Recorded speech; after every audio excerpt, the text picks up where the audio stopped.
नमस्कार, मैं हूं आपके साथ यशी शुक्ला और बात करेंगे सावधान बढ़ रहा कोरोना। आपको बता दें कि स्वास्थ्य मंत्रालय द्वारा रविवार को साझा किए गए आंकड़ों के मुताबिक 2023 में कोरोना के सबसे ज्यादा मामले सामने आए हैं। बता दें कि देश में बीते 24 घंटों में 3,824 नए केस दर्ज किए गए हैं। इसके साथ ही देश में कोरोना के एक्टिव मामलों की संख्या 18,389 हो गई है।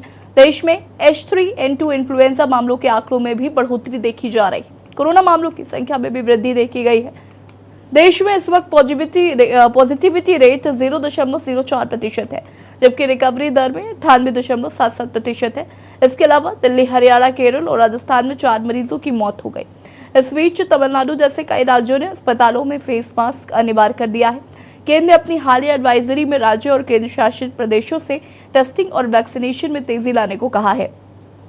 जारी एक एडवाइजरी के अनुसार उत्तर प्रदेश में योगी आदित्यनाथ सरकार ने सभी फ्रंटलाइन वर्कर्स और सरकारी व निजी अस्पतालों को अलर्ट मोड पर रखा है।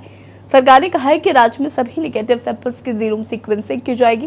भारत में कोविड-19 के केस लगातार बढ़ रहे हैं। पिछले कुछ दिनों में इस तरह के मामलों में बढ़ोतरी देखी गई है। विश्व स्वास्थ्य संगठन की हाल रिपोर्ट में भी कहा गया है कि भारत ही नहीं बल्कि पूरे दक्षिण पूर्व एशिया क्षेत्र में कोविड मामलों में अचानक बढ़ोतरी देखी गई है।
और आपको बता दें कि संक्रमण जो है वो लगातार बढ़ रहा है। लोगों में इस तरीके के संक्रमण, चाहे वो इन्फ्लुएंजा हो, उसके वायरस मिल रहे हैं, साथ ही साथ वायरल फीवर तेजी से फैल रहा है। हमारे साथ प्रोफेसर डॉक्टर विकास मिश्रा जो जुड़ चुके हैं, माइक्रोबायोलॉजिस्ट, अलर्ट से हमारे साथ जुड़े हुए हैं। बहुत बहुत स्वागत है विकास जी एक बार फिर से आपका के न्यूज़ में। और आपसे जानना चाहूँगी मैं, इससे पहले भी हम इस पर चर्चा कर चुके हैं इन्फ्लुएंजा को लेकर, लेकिन आज हम तमाम वायरसेस के बारे में बातचीत करना चाहते हैं जो इस वक्त इस मौसम में देखने को मिल रहे हैं। एक और कोरोना के मरीज बढ़ रहे हैं, इन्फ्लुएंजा का अलग असर देखने को मिल रहा है, वायरल फीवर भी लोगों को हो रहा है। तो ऐसे में अलग अलग अगर हम वायरसेस की बात करें तो इस वक्त सबसे ज़्यादा खतरनाक क्या है जो देखने को मिल रहा है कि ज़्यादातर लोगों में पाया जा रहा है?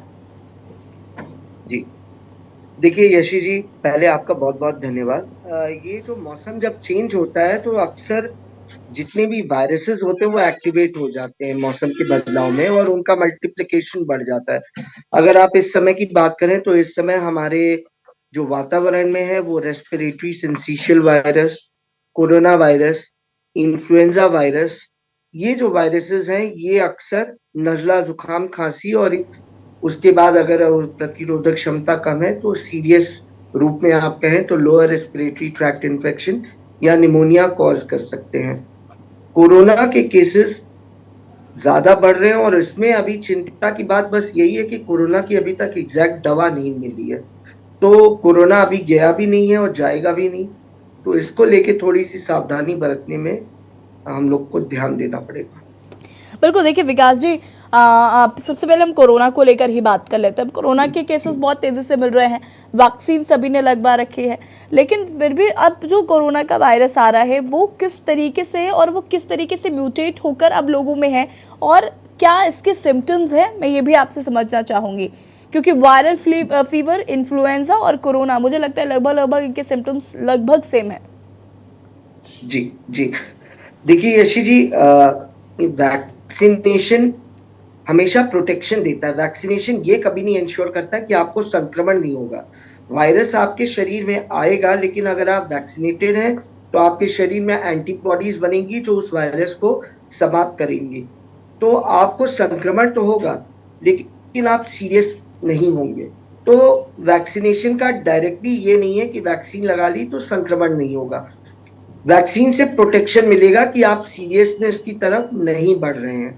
तो इसमें हमें ये ध्यान रखना है कि वैक्सीनेशन जिन लोगों ने तीसरा डोज, जो कि बूस्टर डोज या प्रिकॉशन डोज कहा जाता है, उसमें हमारी सरकार ने काफी प्रयास भी किया था। लेकिन जिस प्रकार से हमारा फर्स्ट और सेकेंड डोज का वैक्सीनेशन स्टेटस 90% से ऊपर गया था, उतना लोगों ने इंटरेस्ट इसको लेकर नहीं लिया, शायद ये सोच के कि कोरोना हमारे बीच से जा चुका है। और उन्होंने थोड़ा सा एप्रोप्रिएट कोविड बिहेवियर के प्रति गैर जिम्मेदाराना व्यवहार व्यक्त किया है, जिसकी वजह से लोग मास्क नहीं लगा रहे हैं, भीड़ भाड़ में जा रहे हैं, इसलिए ज्यादा से ज्यादा लोग संक्रमित हो रहे हैं और वो संक्रमण के बाद दूसरे लोगों को संक्रमित कर रहे हैं। इस तरीके से चेन बढ़ रही है, जो हम पिछले कुछ दिनों में देख रहे हैं कि 28% से ज्यादा परसेंटेज ऑफ कोरोना केसेस बढ़े हैं। ठीक है विकास जी, देखिए अब भी आपने जैसे कि बताया कि लोग लापरवाह हो गए हैं, और ये बात तो हम जानते ही हैं कि लोगों की लापरवाही किस कदर है। और क्योंकि आप जब किसी चीज़ से जूझ रहे होते हैं उस वक्त आप ज़्यादा सीरियस होते हैं, लेकिन एक बार ही आप ठीक हो जाते हैं तो आपको लगता है कि चीज़ें बड़ी नॉर्मल हैं और इतना परेशान होने की ज़रूरत नहीं है। लेकिन जैसे कि मैंने अभी कहा कि ये जितने भी वायरसेस हैं ये सेम हैं, और जिस तरीके से मौसम में बदलाव हो रहा है, सुबह गर्मी होना, शाम को बारिश हो जाना या ओले गिर जाना, इसकी वजह से अब लोग बहुत ज़्यादा बीमार हो रहे हैं। तो इसे हम कैसे देखें? और हम कई बार पूछ चुके हैं कि लोग नहीं जाते हैं सीरियसली डॉक्टर के पास।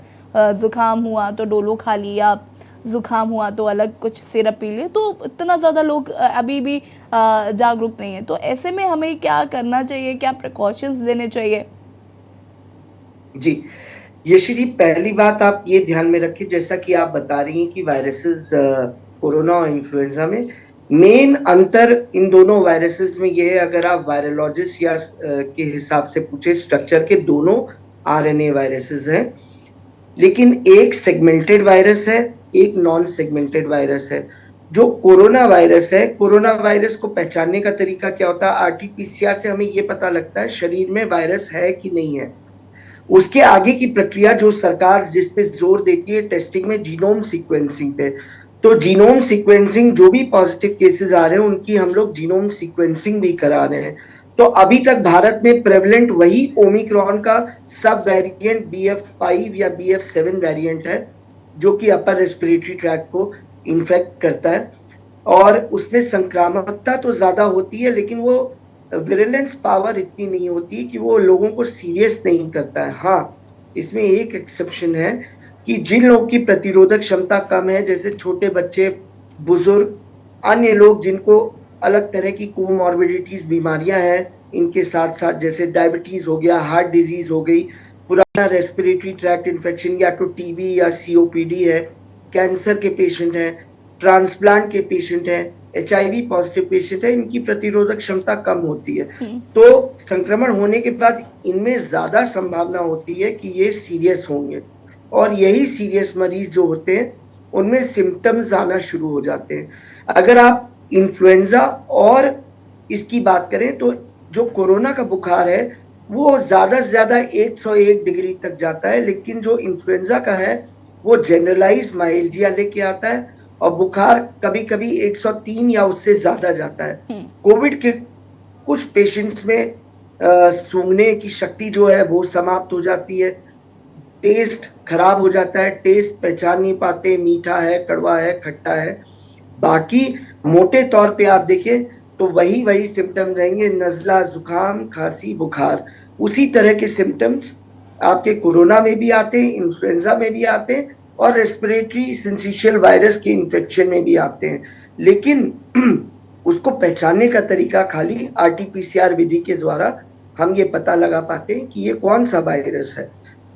जो आपका इन्फ्लुएंजा वायरस है उसके लिए हमें एग्जैक्ट ट्रीटमेंट पता है कि ओसेल्टामिविर टैबलेट आती है, उसको हमें 75 मिलीग्राम सुबह शाम 5 दिन के लिए मरीज को दिया जाता है, जो कि वायरस पे एक्ट करती है और वायरस शरीर से निकल जाता है और वायरस को समाप्त कर देता है। कोविड एक सेल्फ लिमिटिंग है। कोविड के लिए अभी एग्जैक्ट एंटीवायरल नहीं बनी है। जितने भी ट्रीटमेंट है अभी तक प्रयोग किए जा रहे हैं वो बिल्कुल नॉन स्पेसिफिक ट्रीटमेंट्स रहे हैं, तो उसमें अभी थोड़ा सा और शोध करने की बात है। ज्यादा चिंता की बात नहीं है, सावधान होने की ज्यादा जरूरत है लोगों को, क्योंकि हमारे यहाँ हर्ड इम्यूनिटी काफी हद तक डेवलप हो गई है। जिन लोगों ने प्रिकॉशन डोज नहीं लिया है वो अपना प्रिकॉशन डोज लें और एप्रोप्रिएट कोविड बिहेवियर का पालन करें, और कृपया करके किसी झोला छाप या ओवर द काउंटर जो आपका मेडिकल स्टोर्स है वहां से दवा ना लेके किसी रजिस्टर्ड मेडिकल प्रैक्टिशनर को दिखाएं। उसमें इतनी क्षमता होती है कि वो पहचान सके कि ये वायरल डिजीज है, इसमें एंटीबायोटिक नहीं देनी है। अगर दर्द या बुखार हो रहा है तो पैरासिटामोल देना है और अन्य तरह की पेन किलर्स नहीं देनी जो कि लोगों को और सीरियस और ब्लीडिंग टेंडेंसीज बढ़ा देगी। ये विकास जी आपने उसके और बहुत साइड सारी इफेक्ट्स होंगे। महत्वपूर्ण बातें बताई हैं। मैं इस पर आगे वापस आपके पास आऊंगी। हमारे साथ डॉक्टर गौतम सिंह भी जुड़ चुके हैं, पूर्व अध्यक्ष IMA से। गौतम जी बहुत बहुत स्वागत है आपका। और हमारे साथ एक दर्शक भी जुड़ चुके हैं जिनका नाम गौतम है, कानपुर से। गौतम जी आपका भी बहुत बहुत स्वागत है, अपना प्रश्न पूछ सकते हैं आप। गौतम शर्मा जी प्रश्न पूछिए।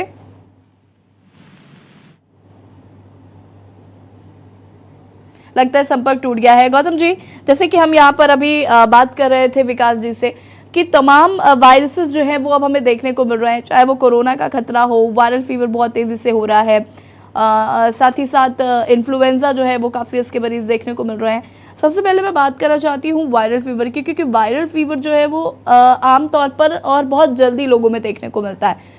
तो इसको लेकर हम कैसे इससे बच सकते हैं, साथ ही साथ हम कैसे ये पता कर सकते हैं कि ये वायरल फीवर है या फिर अलग वायरसेस है?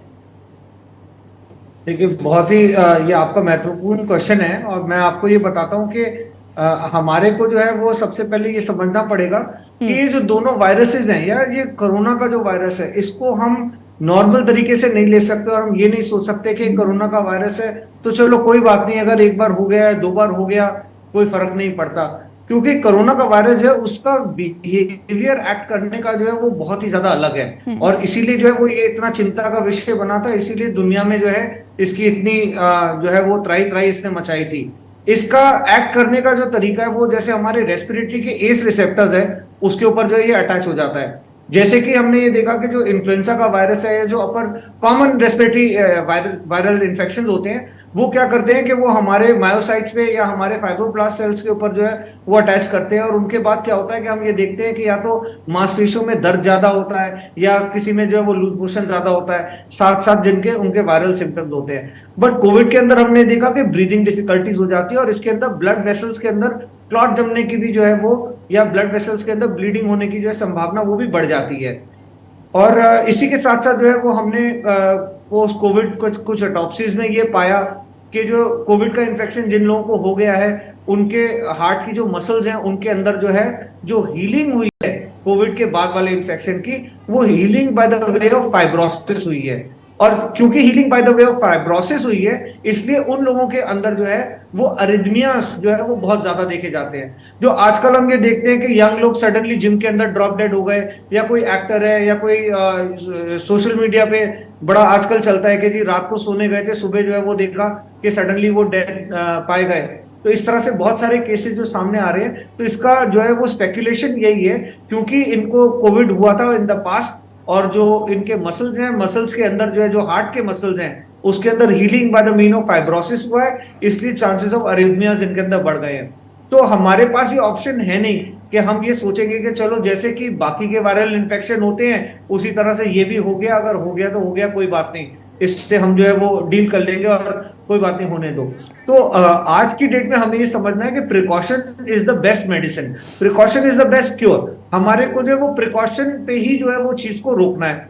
और जिस तरह से हमारे देश में लोगों की याददाश्त कम होती है और वो भूल जाते हैं कि कितनी ज्यादा जो है वो तकलीफ हमारे देश ने भुगती है इस वायरस को लेके। और आज की डेट में लोग बाहर निकलते हैं बिना मास्क लिए, आज की डेट में लोग बाहर निकलते हैं बिना हैंड सैनिटाइज करे, जो है वो नहीं रहते। तो मुझे ऐसा लगता है कि कहीं ना कहीं ये अब हमारे को दोबारा से एक स्टेप जो है वो दोबारा से लोगों में जाना पड़ेगा और उनको जागरूक करना पड़ेगा कि जिस तरह से आपने पहले जो है वो इसके प्रिकॉशंस लिए थे, इसी तरह से आपको प्रिकॉशंस आगे भी लेने पड़ेंगे। और ये हो सकता है कि ये सीजनल हो सकता है कि ये इसका वैक्सीन एंड वीनिंग टाइप का जो है एक पैटर्न हो जो अब कम हो जाएगा, और फिर हम ये देखेंगे कि अगले साल मार्च में अप्रैल में इसके केसेस बढ़ने लगेंगे। तो जब भी इसके केसेस बढ़ने लगेंगे हमें प्रिकॉशंस का अपना जो है वो थ्रेशोल्ड लो करके और प्रिकॉशंस बढ़ा देने चाहिए, जिससे कि हम प्रोटेक्टेड रहेंगे और मैक्सिमम लोगों को जो है वो इस चीज का पालन करना चाहिए। बिल्कुल, हमारे साथ डॉक्टर राजीव कक्कर जी भी जुड़ चुके हैं, चेस्ट स्पेशलिस्ट हैं, उनसे भी आगे बातचीत करेंगे। आप सभी हमारे साथ बने रहिए। और यहाँ पर हम बात कर रहे हैं संक्रमण की, जो अलग अलग संक्रमण इस वक्त फैल रहे हैं। मौसम के बदलाव की वजह से भी कोरोना एक बार फिर से वापस लौट आया है। हालांकि कोरोना जो है वो अब जाएगा नहीं, हमें मानना होगा कि कोरोना हमारे साथ ही रहेगा, लेकिन उसके लिए हमें प्रिकॉशंस जरूर ध्यान में रखने होंगे। रुकेंगे छोटे से ब्रेक के लिए, जो हाजिर होते हैं। आप देख रहे हैं के न्यूज, खबरों का सारथी।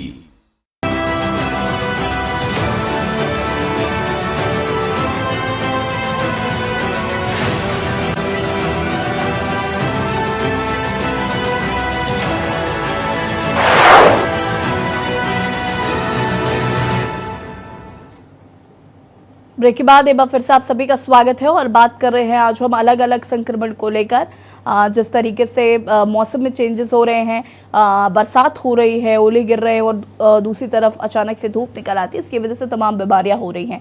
ऐसे में कोरोना की भी वापसी हो चुकी है। इन्फ्लुएंजा वायरस जो है वो बहुत ज़्यादा लोगों में देखने को मिल रहा है। हमें किस तरीके से बचाव करना है, ये जानकारी हम आपको दे रहे हैं। टीवी स्क्रीन पर भी नंबर फ्लैश हो रहे हैं। अगर आपका कोई सवाल हो तो आप हमें कॉल कर सकते हैं। और राजीव जी भी हमारे साथ जुड़ चुके हैं। राजीव जी, मैं आपसे जानना चाहूँगी कि बच्चों में भी अब संक्रमण जो है, दर जो है वो ज़्यादा देखने को मिल रही है, तो ऐसे में बच्चों को हम कैसे बचा कर रखें, बच्चों को किसी तरीके का कोई संक्रमण ना हो, उसके लिए हमें क्या करना होगा? बिल्कुल ठीक कहा आपने कि बच्चों में हर तरह कुछ ज्यादा इन्फेक्शन हो रहा है। सबसे पहले तो किसी को इन्फेक्शन है तो ये जरूरी है कि बच्चों को प्रोटेक्ट करके रखें। कोई आदमी अगर खांस रहा है, उसको इन्फेक्शन है, तो उसको आइसोलेट करते हैं, जैसा कि पहले हम लोगों ने करा है। मास्क का उपयोग घर में करें। अगर बच्चा स्कूल जाने वाला है तो स्कूल में इन्फेक्शन है तो प्रॉपर प्रोटेक्शन एंड डिस्टेंस का एक प्रिकॉशन, जैसा डॉक्टर साहब ने अभी कहा है कि प्रिकॉशन लेना सबसे ज्यादा जरूरी है। और होने से इन्फेक्शन होने के बाद में फौरन डॉक्टर से कंसल्ट करें। अमूमन बच्चों में इन्फेक्शन की इंटेंसिटी बहुत ज्यादा नहीं होती है क्योंकि वो रिसेप्टर्स उतने ज्यादा नहीं होते हैं। अगर बच्चा फीडिंग पर है तो ये जरूरी है कि मदर फीडिंग कंटिन्यू करनी चाहिए, बॉडी में प्रोटेक्शन प्रोवाइड करती है। अगर मदर को है, कोविड है और बच्चा बहुत छोटा है और फीडिंग पर है, तो ये जरूरी है कि मास्क पहन के या मुंह को कवर करके ही फीडिंग करवाएं। फीडिंग पे स्टॉप नहीं रखना चाहिए, थोड़ा सा प्रिकॉशन रखें तो इसको हम लोग कवर कर सकते हैं। बिल्कुल, मैं वापस आऊंगी राजीव जी आपके पास। डॉक्टर वीएन त्रिपाठी जी भी हमारे साथ जुड़ चुके हैं, पूर्व डीजीएमई हैं। वीएन त्रिपाठी जी, आपका भी बहुत बहुत स्वागत है। हम आज बात कर रहे हैं अलग अलग वायरसेस को लेकर जो इस वक्त हमें देखने को मिल रहा है, चाहे वो इन्फ्लुएंजा वायरस हो या कोरोना वायरस हो या फिर अलग वायरल फीवर्स जो चल रहे हैं। ऐसे में हमें प्रिकॉशंस कैसे लेने हैं, कैसे हम अपने आप को सुरक्षित रख सकते हैं, उसके लिए मैं चाहूँगी कि ज़रा आप दर्शकों को बताएं। जी जी, बिल्कुल बिल्कुल आपने सही कहा है कि हमने आपके इस माध्यम से कई बार बताया, फिर याद दिला दूं, हमारी प्रवृत्ति है, हमारी जनता की प्रवृत्ति है कि जैसे ही कोई थोड़ा सा कमी आती कोविड में या खत्म होने को होता है तो फिर हम लोग बिल्कुल वो हो जाते हैं, क्या कहें जिसे, फिर केयरलेस के साथ। तो फिर वही चीज कोविड अप्रूव बिहेवियर, कोविड अनुरूप व्यवहार वही है कि मास्क का प्रयोग करें। ये देखिए, मैं जहाँ बैठता हूँ अपना मास्क संग रखता हूँ, आपसे बात कर रहा हूँ फिर पहनूंगा, हाथ धोते रहे, भीड़ भाड़ में न जाएं और अलर्ट रहें, सावधान रहें। और जैसे ही कोई तेज बुखार के साथ गले में दर्द, जुकाम, मांसपेशियों में दर्द, तो उसकी जांच कराएं, उसको आइसोलेट कर दें और अपने डॉक्टर और जांच की रिपोर्ट के अनुसार अपना इलाज करें। खुद डॉक्टर ना बने, ना मेडिकल स्टोर से खरीद के कोई दवा खाएं, ना दवाएं जमा करें अपने घर में। अक्सर पिछली बार देखा था सेकंड लहर में कि लोग बात जमा करते थे, क्योंकि इसकी कोई स्पेसिफिक दवा नहीं है तो कृपा करके वो न करें। खासकर जो छोटे बच्चे, गर्भवती माताएं हैं या जिनको और साथ में कोई बीमारी है, जैसे कि हार्ट की बीमारी है एस्थमा है, सीओपीडी है, या 65 साल से ऊपर के हमारे वरिष्ठ लोग हैं, इनको और सावधान रहना है और इनको अलर्ट रहना है। जांच करानी है। सरकारी अस्पतालों में जांच की फ्री सुविधा उपलब्ध है पूरे प्रदेश में। मैं उत्तर प्रदेश की बात कर रहा हूँ, और वो कराएं। और जीनोम सीक्वेंसिंग भी हो रही है और हर तरह की जांच जो भी जरूरी है वो हो रही है। घबराएं नहीं, पैनिक न करें और अपने डॉक्टर के हिसाब से सलाह लें और उसके अनुसार इलाज करें। जी बिल्कुल, वापस आएंगे आपके पास। और हम यहाँ पर आज बात कर रहे हैं अलग अलग वायरस को लेकर भी, और जैसे कि अभी बच्चों को लेकर भी बात हुई, और यहाँ पर हमने बुजुर्गों की भी हमने बात की। लेकिन मैं यहाँ पर आपसे एक ये भी जानना चाहूँगी, विकास जी, मैं आपका रुख करूँगी। मैं देखती हूँ कि जब लोगों को बुखार होता है तो लोग डोलो खा लेते हैं या फिर कॉमीफ्लेम ले लेते हैं, तो ये कितना सही है और कितना गलत है, मैं पहले तो ये समझना चाहूँगी। जी देखिए, बुखार कोई बीमारी नहीं है, बुखार एक सिम्टम है। ये हमें बताता है कि हमारे शरीर में मेटाबॉलिज्म ज्यादा हो रहा है, और जितनी भी दवाइयां हैं जो कि बुखार को कम करती हैं, दर्द कम करती है, उसमें सबसे सेफेस्ट अगर कोई है तो वो है एसिटामिनोफेन या पैरासिटामोल। लेकिन ध्यान देने वाली बात यह है कि जब भी आप पैरासिटामोल का सेवन कर रहे हैं तो वो डोज डिपेंडेंट होना चाहिए, यानी एक्स्ट्रा डोज ना ली जाए। कोई भी दवाई अगर आप सेफ डोज से ज्यादा लेते हैं तो वो टॉक्सिक हो जाती है, शरीर के लिए जहर हो जाती है, वो आपके लिवर और किडनी को डैमेज करेगी। और अगर आप दवाई उस डोज से कम लेंगे तो वो दवा असर नहीं करेगी। तो ये ध्यान देने वाली चीज है कि आप कोई भी चीज का सेवन कर रहे हैं, बिना registered medical practitioner allopathy doctor को दिखाएं, ओवर द काउंटर दवाई ना लें। और खास करके जो गांव देहात या छोटे कस्बों में झोला छाप डॉक्टर होते हैं जो अलग अलग तरह की पुड़िया बना के देते हैं, वो उससे बिल्कुल बचाव करें। आपको अगर बदन दर्द, बुखार, सर्दी, जुकाम, खांसी सीजन में हो रहा है और आपको ऐसा लग रहा है कि आपकी नॉर्मल एक्टिविटीज रुक रही हैं उससे, तो आप तुरंत किसी डॉक्टर को संपर्क करें, वो आपकी जांच कराएगा। उसमें इतनी क्षमता होती है, 10 से 12 साल पढ़ाई करने के बाद वो इस काबिल बनता है कि वो आपको एक सही दवा दे सके जिससे आपका उपचार सही हो। तो कृपया करके ओवर द काउंटर दवाई ना लें, झोला छाप डॉक्टर से ना लें और मेडिकल स्टोर से ना लें, तुरंत किसी रजिस्टर्ड मेडिकल प्रैक्टिशनर को दिखाएं। बिल्कुल। गौतम जी, मैं आपका रुख करना चाहूँगी। यहाँ पर हम बात कर रहे थे इन्फ्लुएंजा के भी मरीज अब सबसे ज़्यादा देखने को मिल रहे हैं, तो इन्फ्लुएंजा के क्या कुछ सिम्टम्स हैं और कैसे हम खुद को इन्फ्लुएंजा से बचा सकते हैं, या किस तरीके से हम उसको आगे जाके अपना इलाज करवा सकते हैं? क्योंकि जैसे कि मैंने पूर्व में भी बताया, सेम सिम्टम्स है लगभग। लोग इतना नहीं जागरूक हैं, नहीं जाते डॉक्टर के पास। और अगर हम देखें तो हम देखते हैं कि वो घर पे ही कोई भी दवाई खा ली या मेडिकल स्टोर से दवाई ले आए, तो ये कितना नुकसानदायक भी है, ये भी मैं चाहूँगी कि ज़रा आप दर्शकों को बताएं। देखिए, सबसे पहले तो हमें ये देखना चाहिए कि इन्फ्लुएंजा के अगेंस्ट जो है वो वैक्सीनेशन बहुत टाइम से अवेलेबल है, और स्पेशली रेकमेंडेड है WHO से उन लोगों के लिए जैसे जो डायबिटिक हैं, हाइपरटेंसिव हैं, या जिनको और कोई इम्यूनो कॉम्प्रोमाइज है, कि उनको साल में एक बार इन्फ्लुएंजा का इंजेक्शन लेना चाहिए। तो ये तो चीज हो गई कि इन्फ्लुएंजा से प्रिवेंशन के लिए। मगर हम देखें तो सिम्टम्स बिल्कुल उसी तरह के होते हैं जिस तरह के कोई भी अपर रेस्पिरेटरी वायरल के जो है वो सिम्टम्स होते हैं, जिसके अंदर जो है वो, जिसको नजला बोला जाता है, जुकाम का आना, आवाज भारी हो जाना, मुंह में थोड़ी सी बलगम सा रहना, आंखों में जो है जलन सी रहना, इचीनेस, नाक में या थ्रोट में, अपर रेस्पिरेटरी थ्रोट के अंदर जो है खुजली सा या इचीनेस रहना। कभी कभी जो है वो ऐसा भी हो सकता है कि स्वाद में और आपको स्मेल के अंदर थोड़ा सा वेरिएशन दिख जाए, या कान के अंदर जो है वो खुजली होने लग जाए। इसके साथ साथ जो है आपको और सिम्टम्स होने लगेंगे, जैसे कि थोड़ा बहुत लूज मोशन भी हो सकता है, या बैक एक की प्रॉब्लम हो सकती है, बॉडी में एकदम कमजोरी सी लगना, थकान सी लगना, वीकनेस सी लगना, मांसपेशियों में दर्द रहना। तो इस तरह के सिम्टम जो है हम देखें कि ये हमारे को वायरल इन्फेक्शन में और इन्फ्लुएंजा में इस तरह के सिम्टम्स होते हैं। वायरल इन्फेक्शंस और इन्फ्लुएंजा जो है वो सेम है या अलग अलग है? हाँ, तो इन्फ्लुएंजा भी एक तरीके का वायरल इन्फेक्शन है। तो ये इन्फ्लुएंजा के अंदर जो है इस तरह के सिम्टम्स हमारे को जो कॉमन टू वायरल इन्फेक्शंस हैं वो हो सकते हैं। क्योंकि कोविड भी जो है वो एक वायरल इन्फेक्शन है, तो उसके अंदर भी हमारे को इस तरह के सिम्टम मिलते हैं, मगर हमारे को ग्रेडिंग एंड वेरिएशन उनकी अलग अलग मिलती हैं। जैसे कोविड के अंदर हम ये देखते हैं कि सांस लेने में दिक्कत ज्यादा होने लगती है, खांसी उसमें बहुत ज्यादा आती है, एक्सट्रीमली ज्यादा आती है। मगर इन्फ्लुएंजा के अंदर हम देखेंगे कि जुकाम की इरिटेशन ज्यादा है, आंख में पानी आना ज्यादा है, उसमें बैकएक थोड़ी सी ज्यादा है। अब कोविड के अंदर हम देखेंगे कि लूज मोशन की चीजें हमने देखा कि ज्यादा आती हैं, कि उनको कई बार ऐसा होता है स्टार्टिंग में लूज मोशन हो जाता है, या टेस्ट एंड स्मेल जो है उसमें ज्यादा लॉस हो जाता है, इतना लॉस हो जाता है कि बिल्कुल ही स्वाद आना बंद हो जाता है, स्मेल आनी बंद हो जाती है। तो ये इनकी ग्रेडिंग और वेरिएशन होते हैं इनके अलग अलग वायरल इन्फेक्शन के अंदर। ठीक तो है। इसी तरह से गौतम जी, मैं वापस आऊंगी, आप सभी हमारे साथ बने रहिए, चर्चा को आगे बढ़ाएंगे और यहाँ पर रुकेंगे छोड़ से ब्रेक के लिए, जो हालात जरूरत है। आप देख रहे हैं के न्यूज, खबरों का सारथी।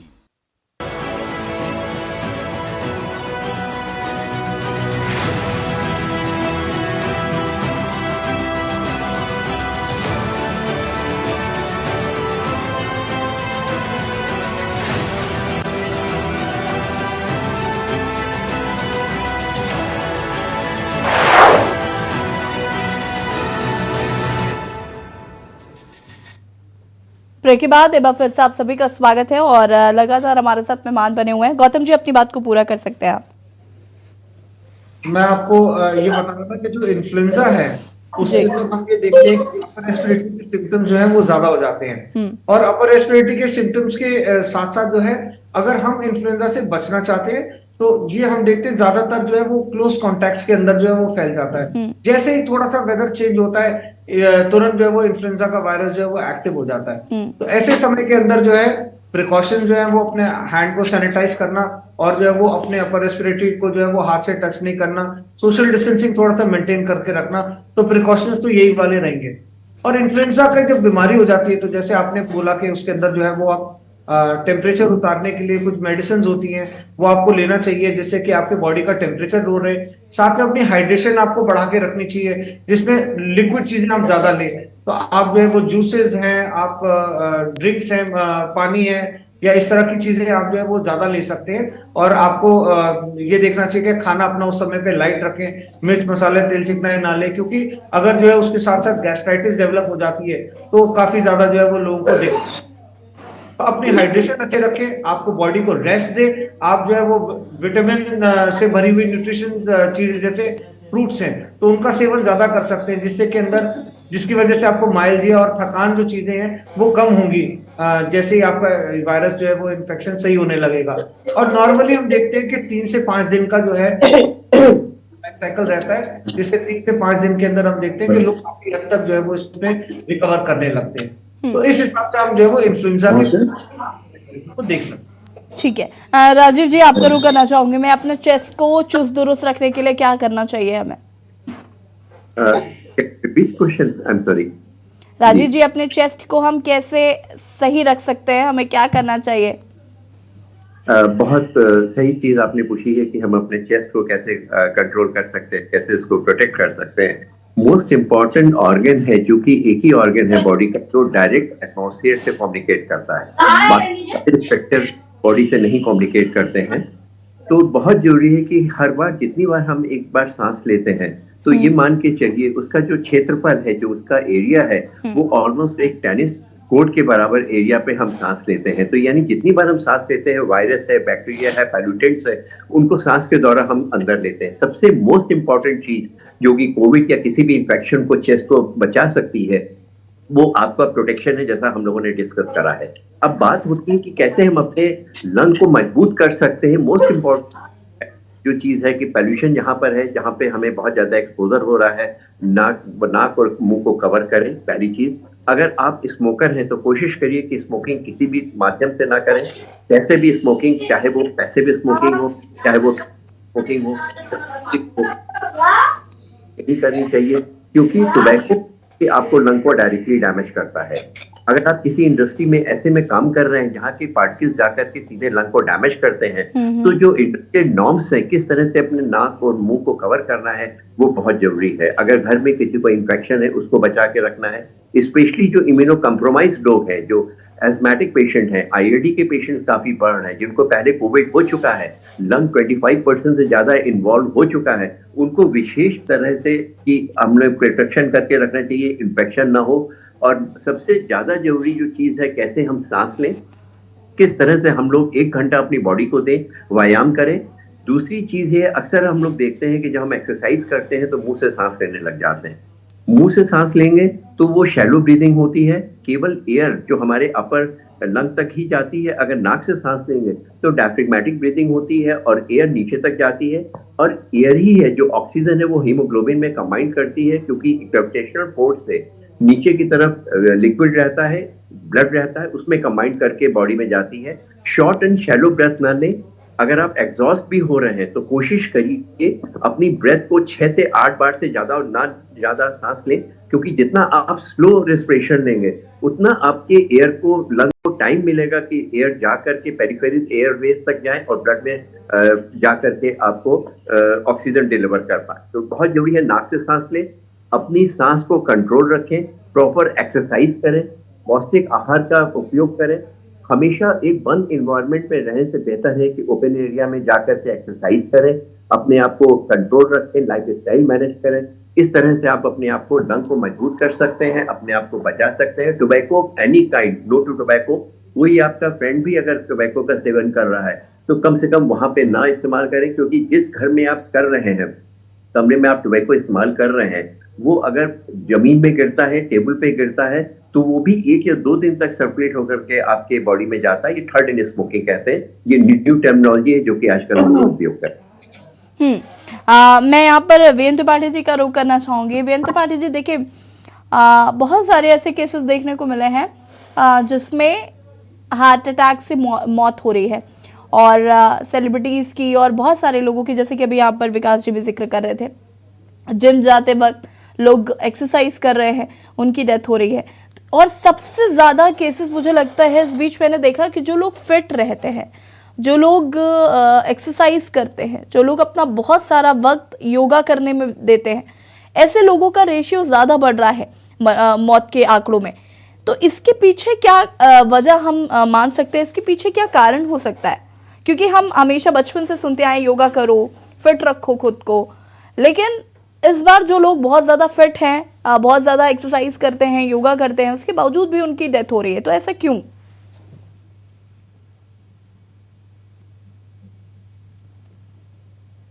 वीरेंद्र त्रिपाठी जी, सुन पा रहे हैं आप?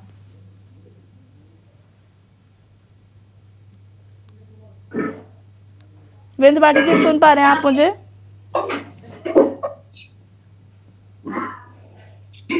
शायद वीरेंद्र त्रिपाठी जी तक हमारी बात नहीं पहुंच पा रही, उन्हें वापस हम कनेक्ट करने की कोशिश करते हैं। गौतम जी, मैं आपके प्रश्न का जवाब देता हूँ। बड़ा इंटरेस्टिंग सा क्वेश्चन है। सबसे पहले मैं आपको ये बताता हूँ कि ऐसा नहीं है कि हम ये देख रहे हैं कि खाली फिट लोगों के अंदर जो है इस तरह की वारदातें बढ़ गई हैं। एक्चुअली क्या होता है, जो अनफिट लोगों के अंदर होता है तो उसको हम एक्सेप्ट कर लेते हैं कि चलो ये तो होना ही था, तो वो इतनी बड़ी जो है वो चीज दिक्कत से आती नहीं। अब जैसे कि हमने ये देखा कि हमारे प्रिय डायरेक्टर सतीश कौशिक जी की डेथ हुई, तो किसी ने ये नहीं बोला कि अनहेल्दी थे या, मगर ये चीज बड़ी फेमस हुई कि उन्होंने जैसे ही हेल्थ का ख्याल करना शुरू किया, उन्होंने डाइटिंग और एक्सरसाइज स्टार्ट करी, विद इन 1 वीक उनको हार्ट अटैक हो गया। तो ये चीज जो है वो ज्यादा निकल के आती है। तो ऐसा नहीं है कि अनफिट लोगों में ये नहीं है, अनफिट लोगों के अंदर भी जो है वो बढ़ गया है। बट डेफिनेटली हम ये देख रहे हैं कि आज से पहले के मुकाबले आज में जो है फिट लोगों के अंदर ज्यादा हो गया है। तो हमें ये देखना चाहिए कि पहले क्या पैटर्न था और आज क्या पैटर्न है। कुछ चीजें बदली हैं, डेफिनेटली हमारी लाइफस्टाइल बदली है। हमारी लाइफस्टाइल के अंदर कुछ जो चीजें बदली है, तो वर्क फ्रॉम होम कल्चर जो आ गया है, उसकी वजह से सेडेंटरी लाइफस्टाइल जो है लोगों में बढ़ गई है। अभी तक हम ये कहते थे कि डॉक्टर्स की सेडेंटरी लाइफस्टाइल होती है, मगर आजकल लोगों की भी सेडेंटरी लाइफस्टाइल जो है वो बढ़ गई है, क्योंकि वर्क फ्रॉम होम कल्चर आ गया है। इसके साथ साथ बिंज ईटिंग है, इसके साथ साथ बिंज वॉचिंग है। अगर जो है वो पहले पिक्चर देखते थे, मगर आज जो है 8-8, 9-9 घंटे के सीरियल्स होते हैं, मल्टीपल एपिसोड्स के, जो कि आपको ओटीपी पे मिल जाते हैं, और आप ओटीपी पे बैठ के देखते हैं तो एक ही रात में आप या 2 रात के अंदर आप बैठ के जो है वो काफी सारे एपिसोड्स देख लेते हैं। तो ये बिंज वॉचिंग हो गई है, आपकी स्लीप पैटर्न रिड्यूस हो गया, आपका एक्सपोजर टू स्क्रीन जो है वो बहुत ज्यादा बढ़ गया है। और इंडोर में मैं और एक बात ऐड करना चाहता हूं कि इंडोर के अंदर हम ये देखते हैं कि हमारी एयर जो है वो ज्यादा पोल्यूटेड रहती है आउटडोर के मुकाबले। आप देखिए डॉक्टर साहब ने भी जब बात की तो उन्होंने कहा कि ओपन स्पेसेस में रहिए, ओपन एरियाज में रहिए। तो इंडोर जो है, इंडोर की एयर जो है वो ज्यादा पॉल्यूटेड रहती है। लोग सोचते हैं कि हमने दरवाजे खिड़की बंद करके हम अंदर बैठे तो शायद हम ज्यादा सेफ है, क्योंकि अंदर की एयर जो है वो ज्यादा बेटर हो गई है पहले से, but it is not like that. तो ये जो चीजें हैं, कुछ ऐसी हैबिट्स हैं, कुछ ऐसे लाइफस्टाइल्स हैं जो अब हमारे खाने पीने का तरीका, स्विगी जोमेटो के इजी होम डिलीवरी से इतना फायदा हो गया है कि हर दूसरे तीसरे दिन जो है बाहर का खाना खाया जा रहा है घरों के अंदर। तो इस तरह से जो है वो लाइफस्टाइल के चेंजेस की वजह से हम ये देख रहे हैं कि अब उसका जो है वो हमारे को जो है वो भुगतान करना पड़ रहा है। जी गौतम जी, लेकिन मैं फिर भी आपसे ये सवाल पूछ रही हूँ, सपोज करिए कोई अभी हाल ही में बहुत सारे, सिद्धार्थ शुक्ला की बात कर लेते हैं। सिद्धार्थ शुक्ला की डेथ हुई, वो बहुत फिट रहते हैं, डाइटिंग करते थे, उनका एक बहुत प्रॉपर एक स्केड्यूल था जिसे वो फॉलो करते थे। तो एक प्रॉपर स्केड्यूल फॉलो करना और अपने आप को फिट रखना, डाइटिंग भी करना, अगर जैसे कि आपने जोमेटो स्विगी का भी जिक्र किया, तो मुझे लगता है वो जोमेटो स्विगी वाले लोग नहीं थे, वो एक प्रॉपर डाइट फॉलो कर रहे थे। तो ऐसे में ऐसे लोगों की भी संख्या मैंने देखी है। तो इन लोगों के पीछे इतनी जल्दी डेथ रेट क्यों बढ़ रहा है? देखिए, मैंने पिछले भी क्वेश्चन में मैंने आपको ये इसका जवाब देने की कोशिश की थी कि जो अटॉप्सीज करी गई थी, जिन लोगों को जो है वो कोविड या कोविड इन्फेक्शन हुआ था, उनकी जो अटॉप्सी करी गई थी, अटॉप्सी यानी कि पोस्टमार्टम उनका किया गया था, उसके अंदर ये देखा था कि जब हार्ट की मसल्स है उसके अंदर जो हीलिंग प्रोसेस हुआ है कोविड के बाद, वो healing by the mean of fibrosis हुआ है। और जब भी जो है फाइब्रोसिस होता है तो उसके अंदर जो है हमारी इलेक्ट्रिकल इंपल्स हार्ट की जो होती है वो खराब हो जाती है, उसमें अरिथमियाज होने के चांसेस बढ़ जाते हैं। अरिथमियाज यानी कि एक तरीके का शॉर्ट सर्किट हार्ट में हो जाता है। और ये जो शॉर्ट सर्किट वाले लोग होते हैं, ये सडनली एकदम से अभी खड़े अभी ठीक लग रहे हैं और अचानक से जो पता चला गिर गए, और ये पता चला कि इनको तो जो रिवाइव करना भी मुश्किल हो गया है किसी के लिए। तो ये जो चीजें हो रही है ये हम देख रहे हैं बिकॉज नंबर ऑफ अरिथमियाज जो है वो ज्यादा बढ़ गए हैं। दिस इज द स्पेकुलेशन कि इन लोगों में अरिथमियाज ज्यादा होने लगे हैं। ये हार्ट अटैक नहीं है, ये अरिथमियाज हैं जो हमारे को इतने ज्यादा जो है सडन लोगों के अंदर दिख रहे हैं, जिनके अंदर डेथ हो रही है। ठीक है, इस पर हम आगे बात करेंगे। हमारे साथ एक दर्शक है, प्रेम, चेन्नई से जुड़ चुके हैं। प्रेम जी, बहुत बहुत स्वागत है आपका और अपना प्रश्न पूछ सकते हैं आप। नमस्कार मैम। जी मैम, नमस्कार। मैं डॉक्टर तो नहीं हूँ, खैर मैं अपने एक्सपीरियंस से एक बात कहना चाहता हूँ कि जैसे हार्ट अटैक जो आता था, पहले कहा जाता था किसी को सदमा लगा और उसको हार्ट अटैक आ गया। अभी मैं कहना चाहता हूँ कि आज के युग में जितने भी हार्ट अटैक या जो भी बीमारियां हो रही है, वो किसी भी आदमी को प्रश्नचित नहीं है, उनके सबके टेंशन है। किसी को ये आप बोल दें कि ये खा लिया, वो खा लिया है, इससे हो गया, इससे हो गया, इससे नहीं लगता है मेरे को ये लगता है कि सबके एक टेंशन है। अगर वो प्रसन्नचित रहे तो मेरी समझ में उसको बीमारी देरी से आएगी। हो सकता है बीमारी आए लेकिन देरी से आएगी। तो ये कोरोना हो, इन्फ्लुएंजा हो या हार्ट अटैक हो, ये जो आदमी प्रश्नचित रहता है, ना तो ये किसी के झमेले झंझट में पड़ता है और प्रश्नचित होता है, चाहे कमी में या बेसी में। अगर प्रश्नचित आदमी रहे तो उसको बीमारी नहीं आती है। योगा जो आप बोलते हैं, उस समय आदमी दुनिया दूर से भूल जाता है और वो योगा में बैठा रहता है, उसको किसी की परवाह नहीं होती है। इसलिए हम बोलते हैं कि योगा से आदमी सेफ एंड साउंड है। तो यही कहने का मतलब है कि आप अपने मैसेज एक दे सकता हूं मैं कि आदमी प्रश्नचित रहे, खुश रहे, तो उसको कोई भी बीमारी नहीं आएगी। अगर आती है तो वो थोड़ी बहुत ही आएगी। बहुत बहुत शुक्रिया आपका कॉल करने के लिए। और बता दें आपको कि यहाँ पर हम बात कर रहे हैं अलग अलग संक्रमण जो इन दिनों देखने को मिल रहा है, और लगातार मेहमान हमारे साथ बने हुए हैं। वीरेंद्र त्रिपाठी जी का मैं रुख करना चाहूंगी। वीरेंद्र त्रिपाठी जी, वैक्सीनेशन को लेकर बहुत सारे मिथ देखने को मिल रहे हैं।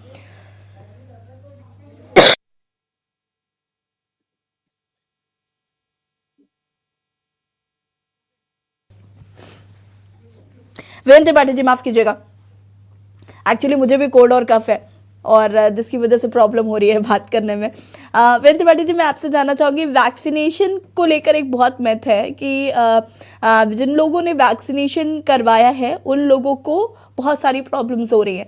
लाइक जैसे कि आपने यहाँ पर क्लियर किया कि वो पोस्ट या प्री जो ये पोस्ट जो कोविड के लक्षण है उसकी वजह से बहुत सारे लोगों को प्रॉब्लम हो रही है, लेकिन लोग उसे वैक्सीनेशन से जोड़कर देख रहे हैं कि जिन्होंने वैक्सीन लगवाई है उनके साथ ये प्रॉब्लम हो रहा है। इसे मैं चाहूंगी कि जरा आप क्लियर करें।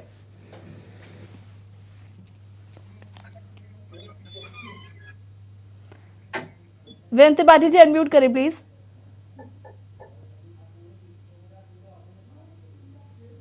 यशी जी शायद सर का सिग्नल नहीं आ रहा है। वीरेंद्र त्रिपाठी जी का शायद कुछ नेट इशू है, प्लीज मैं पीसीआर से रिक्वेस्ट करूंगी कि उन्हें फिक्स करने की कोशिश करें। विकास जी इसका जवाब मैं आपसे ले लेती हूँ, इसके बाद गौतम जी मैं इसका जवाब आपसे भी ले लूंगी। जी देखिए, ये वैक्सीनेशन को कारण देना ये बिल्कुल अभी तक मिथ्या ही माना जाएगा, क्योंकि देखिए वैक्सीन जब भी बनती है ऐसा नहीं कि वैक्सीन एब्रप्ट बनी और आके वो सीधे पॉपुलेशन में लगना शुरू हो गई। एक क्लिनिकल प्रोसीजर होता है, ट्रायल्स होते हैं, phase 1, phase 2, phase 3, phase 4। Human trial में आने के बाद जब देखते हैं कि उसमें कोई साइड इफेक्ट वगैरह नहीं है, तब उसका इमरजेंसी ऑथराइजेशन होता है, और जब इमरजेंसी में भी देखते हैं कि सब कुछ सही है तो नॉर्मली उसको लाइसेंस मिल जाता है। भारत की जहां तक हम बात करें, हमारा भारत ऑलरेडी प्रूवन है कि जितनी भी संक्रामक बीमारियां हैं पूरे विश्व में लगभग 60% वैक्सीन इंडिया ही सप्लाई करता है दूसरे कंट्रीज को, चाहे वो डेवलप कंट्रीज ही क्यों ना हो। तो अभी तक जितना भी लिटरेचर है या जितना भी शोध हुआ है, खास करके अगर आप कोविड वैक्सीन की बात करें, तो इसमें जो साइड इफेक्ट का रिस्क है दैट इज ओनली 0.0005%, जो कि ना के बराबर है, जो अन्य बीमारियों में भी वैक्सीन को लेके हो सकता है। तो इस तरह की मिथ्या में बिल्कुल ना है, वैक्सीन से कोई साइड इफेक्ट नहीं है। वैक्सीन उल्टा आपको प्रोटेक्शन देती है। अभी ये प्रूफ हो चुका है कि हमारी भारत की वैक्सीन जो थी, चाहे वो कोवैक्सीन हो चाहे वो कोविशील्ड हो, वो फाइजर और मोडर्ना, जिसको दुनिया बोल रही थी कि सबसे अच्छी वैक्सीन है, उनसे भी अच्छी एफिकेसी पाई गई इनकी। और अभी हमारे भारत ने इंट्रानेजल वैक्सीन भी, ये कोविशील्ड वालों ने ही, सीरम ने आपकी एक नई वैक्सीन इंट्रानेजल भी बना ली है। तो vaccine is a method of protection, उससे प्रोटेक्शन मिलता है, उससे साइड इफेक्ट नाम मात्र होते हैं। जो मेजर साइड इफेक्ट आते हैं वो अर्ली आएंगे, आधे घंटे के अंदर आएंगे। इसीलिए सरकार की भी गाइडलाइन थी कि जब भी आप वैक्सीनेशन कराएं तो मिनिमम आधा घंटा उस हेल्थ सेंटर पे रुकें, जिससे कि अगर कुछ पॉपुलेशन 0.005% में अगर कोई मेजर रिएक्शन होता है तो उसको वहां के डॉक्टर्स टेक ओवर कर लें। ठीक है, इसी बीच हमारे साथ एक दर्शक हैं गिरीश शुक्ला जी। हाँ गौतम जी, इसके बाद आपके पास आती हूँ मैं। गिरीश शुक्ला जी एक हमारे साथ जुड़ चुके हैं, दर्शक हैं। गिरीश जी बहुत बहुत स्वागत है आपका, और अपना प्रश्न पूछ सकते हैं या अपनी बात रख सकते हैं। मैं ये कहना चाहता हूँ, जैसे कानपुर में 110 वार्ड हैं, तो 110 सेंटर सरकार बना दे जिसमें एक चाइल्ड स्पेशलिस्ट और एक मेडिसिन का डॉक्टर, तो वीडियो कॉन्फ्रेंसिंग से जनता से मिल सके और जनता वीडियो कॉन्फ्रेंसिंग उनसे अपना पूछ सके, और पूछने के बाद आगे बढ़ सके कि मुझे क्या करना है क्या नहीं करना, तो जनता इधर उधर नहीं भटकेगी गलत आदमियों के साथ में। दूसरी बात यह है कि हमारा ये एक्सपीरियंस है कि अगर घर से बाहर निकलें तो मौन व्रत धारण करें, टोटल मौन व्रत धारण करें, मुंह खोले नहीं, ना खाने के लिए ना पीने के लिए ना किसी बात के लिए, और अपना काम करके अपने घर आए, इसके बाद ही मुंह खोलें। जो ज्यादा बाहर मुंह खोलते हैं उन्हीं को बीमारी ज्यादा पकड़ती है। मुंह के जरिए जो इन्फेक्शन शरीर के अंदर जाता है वो उसको कोई भी सिस्टम फिल्टर करने के लिए है नहीं। नाक से जो इन्फेक्शन जाता है उसको फिल्टर करने के लिए सिस्टम है, लेकिन मुंह से जाने वाली गंदगी को फिल्टर करने का कोई शरीर में सिस्टम नहीं है। इसलिए मुंह को बंद रखें। आजकल मुंह ज्यादा लोगों को चलने लगा है और दिन भर बकवास, इसके जय उसकी जय, और वो ले आते हैं अंदर से रोग और घर में फैलाते हैं, बाहर फैलाते हैं, समाज को गंदा करते हैं। ठीक है तो मुंह को बंद रखने की जरूरत शुक्रिया है। आपका कॉल करने के लिए। और गौतम जी, मैं आपको ये बताता कि वैक्सीनेशन के बारे में ये जो है वो डेफिनेटली भ्रम है लोगों के अंदर कि वैक्सीनेशन के बाद जो है ये देखा गया है कि उन लोगों को अटैक ज्यादा आ गया। मगर मैं ये बताता हूँ कि अगर वो ये देखेंगे कि 10-15 दिन पहले से जिन लोगों को ये अटैक आया है कि उन्होंने सफेद या काले रंग का कोई कपड़ा पहना होगा, तो इसमें भी आपको 100% मिल जाएगा कि 15 दिन के भीतर सफेद या काले रंग का कपड़ा पहना होगा। अगर मैं ये बोल दूं कि ये चेक कर लीजिए कि 10-15 दिन के अंदर उन्होंने घर के बाहर का खाना खाया होगा, तो ये भी पॉजिटिव आ जाएगा कि घर के बाहर का खाना खाया होगा 10-15 दिन के अंदर।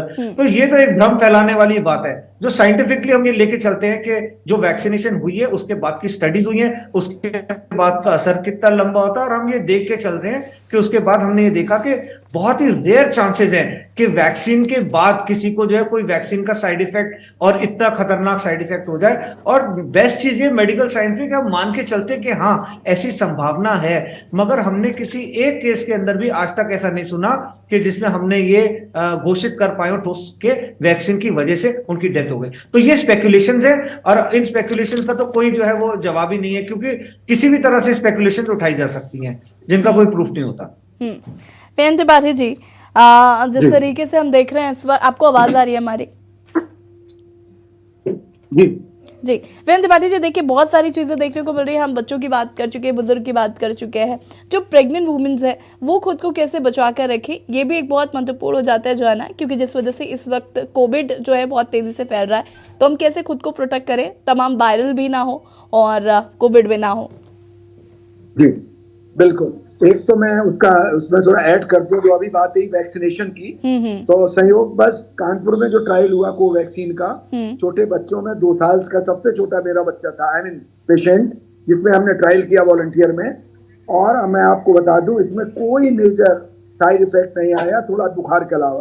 तो कोवैक्सीन, जिसका भारत बायोटेक की हमने ट्रायल किया कानपुर में, जो अपने देश में 6 सेंटर थे, एक सेंटर हमारे कानपुर में था, मैं उसका प्रिंसिपल इन्वेस्टिगेटर था।